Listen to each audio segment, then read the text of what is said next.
असं आहे की आपल्या लोकशाहीमध्ये जेवढा सत्ताधारी पक्ष महत्त्वाचा तेवढाच विरोधी पक्ष देखील महत्त्वाचा आहे आणि विरोधी पक्षाचा मान सन्मान राखणं हे सत्ताधारी पक्षाचं काम असतं. परंतु हा जो सत्ताधारी पक्ष आहे हा अत्यंत मुजोर आहे. या सत्ताधारी पक्षाला डॉक्टर बाबासाहेब आंबेडकरांचं संविधान मान्य नाही, राज्यघटना मान्य नाही, यांचा लोकशाहीवर विश्वास नाही.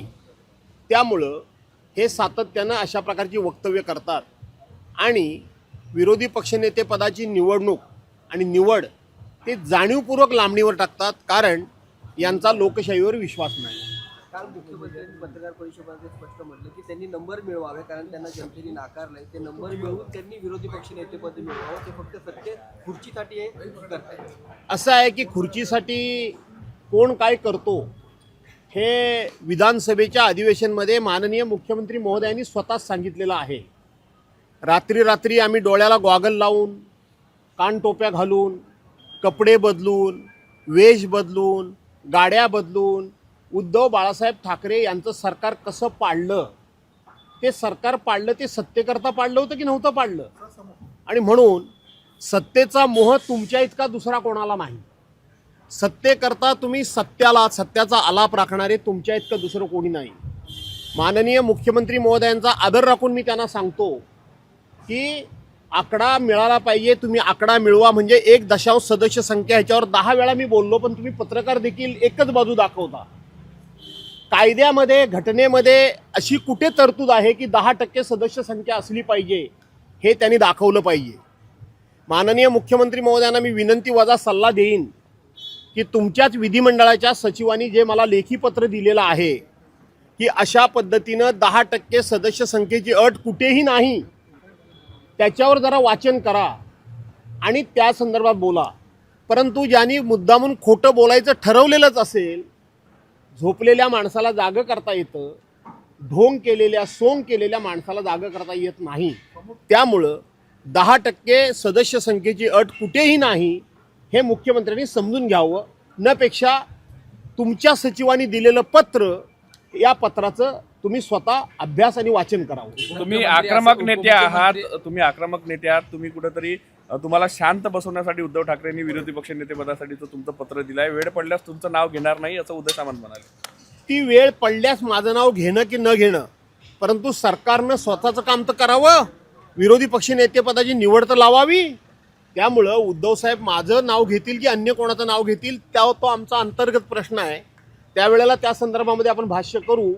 परंतु सरकारनं पहिल्यांदा विरोधी पक्ष नेतेपदाच्या निवडीचा कार्यक्रम लावला पाहिजे, त्यानंतर त्यावर भाष्य करणं उचित होईल. उपमुख्यमंत्री एकनाथ शिंदे असं म्हणतायत की दिल्लीमध्ये देखील सभागृहामध्ये म्हणजे संसदेमध्ये देखील 10% मतदान त्यांना सदस्य नव्हते म्हणून दिलं नव्हतं, म्हणून आता त्यांना सदस्य आलेत, राहुल गांधींना दिलं. असं तुम्ही सदस्य 10% घेऊन या 2029ला आम्ही देऊ, 4 वर्ष थांबा म्हणताय. असं आहे की राज्याचे मुख्यमंत्री उपमुख्यमंत्री यांच्याबद्दल बोलताना आम्हाला आदर राखूनच बोललं पाहिजे आणि मी आदर राखूनच बोलतो. पण ते अज्ञानी आहेत का? त्यांनी दिल्लीमध्ये जावं आणि ज्या वेळेला दिल्लीचे मुख्यमंत्री आपचं सरकार केजरीवालांचं होतं, त्यावेळेला 70 आमदारांचं ते सरकार होतं, 70 आमदारांचं ते राज्य आहे. त्या 70 आमदारांपैकी 67 आमदार हे आप पक्षाचे, आम आदमी पक्षाचे, केजरीवालांचे होते 67 आमदार आणि भाजपाचे फक्त 3 होते.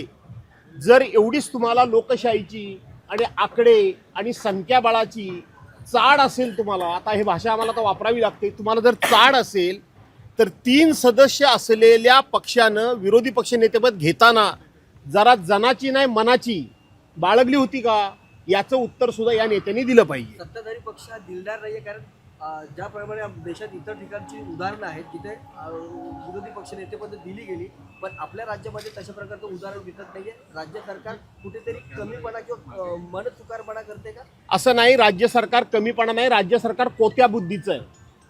राज्य सरकार हे दुष्ट बुद्धीचं आहे. घेताना तुम्हाला सदस्य संख्या आठवत नाही, देताना तुम्हाला सदस्य संख्या आठवते. देशातलं लांबचं कशाला उदाहरण, भाजपाचंच दिल्लीचं उदाहरण मी दिलंय ना इतर पक्षांचं देण्यापेक्षा. आणि महाराष्ट्राचं उदाहरण द्यायचं झालं तर 1985 ते 90 ज्या पक्षाचे 2, 3, 4 आमदार होते त्यांना सुद्धा विरोधी पक्षनेतेपद देण्याची परंपरा या महाराष्ट्राची आहे. निहाल अहमद साहेब असतील, कैलासवासी मृणालताई गोरे असतील, दिबा पाटील असतील, दत्ता नारायण पाटील असतील, अशी अनेक उदाहरणं आहेत. रासू गवई असतील, अशी अनेक उदाहरणं आहेत. ज्यांचा लोकशाहीवर विश्वास आहे, ज्यांना राजकारणातली सभ्यता कळते, ते राजकारणातली सभ्यता पाळतात. आणि ज्यांना राजकारणातली सभ्यताच कळत नाही किंवा ज्यांना राजकारणातली सभ्यताच मानायची नाही, ते घेताना मात्र संख्याबळ विसरतात आणि देताना खोटं खोटं बोलून संख्याबळाची आठवण करून देतात. यांच्याबद्दल आता फार काही प्रश्न विचारू नका. दुसरा प्रश्न काय असला विचारा. यांनी मला माफ करावं अशी इच्छा आमदार निलेश राणे यांनी व्यक्त केली आहे. काय भास्कर जाधव यांनी मला माफ करावं अशी इच्छा आमदार निलेश राणे यांनी व्यक्त सकाळच देवादिकाचं, साधू संतांचं, चांगल्या माणसांची नावं घ्यायची असतात. पुढं मुख्यमंत्र्यांनी काल एक माहिती दिली की जे शक्ती विधेयक 2021-22 साली आलं होतं, ते शक्ती विधेयक आम्ही केंद्राकडे पाठवलं, परंतु केंद्रानं नाकारलंय. त्यांचं असं म्हणणं आहे की काही बदल जे आहे ते स्वतः केंद्र करणार आहे, आम्हाला काही सुचवले आहे, त्याच्यामुळे शक्ती विधेयक नाकारलंय.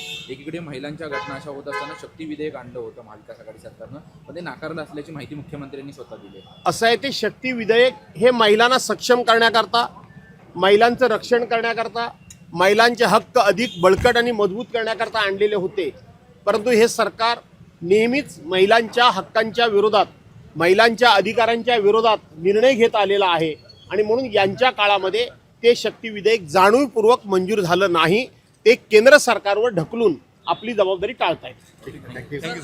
एक प्रश्न असा आहे, हिवाळी अधिवेशनामध्ये तुम्ही कुठले मुद्दे मांडणार आहात? बुलंद तोफ आहे तुमची, धडाडणार कोणत्या विषय गडचिरोलीपासून हत्तीपासून बिबट्यापर्यंत, वाघापासून सगळे प्रश्न आहे. विदर्भाचे प्रश्न तुम्ही धडाडणार कसे आहे?